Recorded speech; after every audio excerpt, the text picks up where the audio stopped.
You have a frustum like this, okay, and they're asking you to calculate the resistance at the whole length is L, and this is of smaller radius A, this is of larger radius B.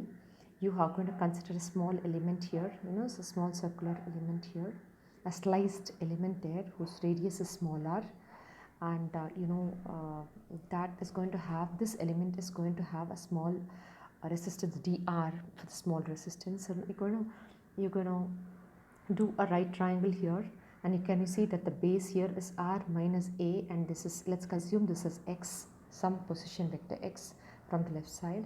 So you can take that triangle r minus a by x is equal to, extend this triangle, continue with the full triangle now, which will be b minus a, which is this part, by l.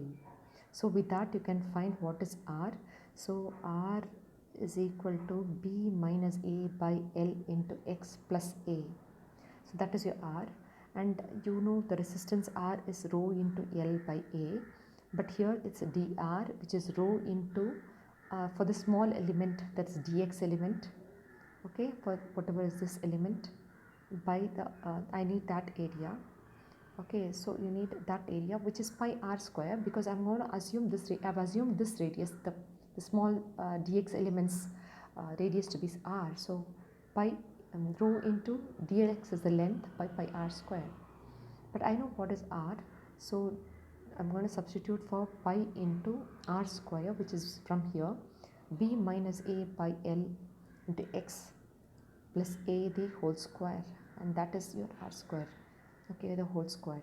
So you're going to integrate both sides, and this integration from 0 to L, because the small element dx get extended from 0 to L. So 0 to L. So what are the constant? Rho is a constant, pi is a constant. You have dx by, let's swap this, a plus b minus a by L into x the whole square. I've got to integrate this from 0 to L. You know that integration of 1 by x squared is minus 1 by x. I hope you know that, okay. So I'm going to use the same thing. I'm going to assume it as t, a plus b minus a by L into x as t. I'm going to do the differentiation here. Differentiation, this is 0. B minus a by L into dx is equal to dt.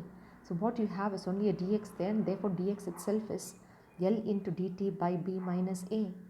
Therefore you got what is b minus a by L. Okay, so you got what is dx. You can substitute that in the place, rho by pi into integration of dx is L into dt by b minus a by, this itself is, you've assumed it as t square, so this is going to just become t square, and t square into dt is there. Can you see? T square, 1 by t square into dt it becomes, because rho by pi into L by b minus a are a constant, so you get integration of 1 by d square into dt, integrate from 0 to L as usual. So then 1 by t square is minus 1 by t. You should know that integration of 1 by t square is minus 1 by t by the formula x to the power n is x to the power n plus 1 by n plus 1. So it's rho by pi into L by b minus a into minus 1 by t. See, that's the answer, 0 to L. But what is t? T has to be substituted from here. Rho by pi into L by b minus a into minus 1 by t is a plus b minus a by L into x. Yeah, so that's what it is, and you have an integration of 0 to L. So you can take an LCM, and rho by pi into L by b minus a. The minus can be brought out, this minus, okay, so 1 by AL plus BX minus AX, and the numerator L. The denominator, the L in the LCM goes up, 0 to L. If I substitute upper limit, this will become L, and this will become L, and AL will get cancelled. I'll have a BX alone, correct? For the upper limit, minus rho by pi into L by b minus a into L by BX, and substituting the upper limit, B, which will become BL because x becomes L. And the lower limit, all the x's become 0, 0, so L by L will get cancelled. You have 1 by A. So L and L get cancelled. So 1 by B minus 1 by A. So it will become A minus B by BA is the LCM. And it's a rho by pi L by B minus A. This is A minus B, which get cancelled with the minus table. So this minus and minus get cancelled. So rho L by pi AB.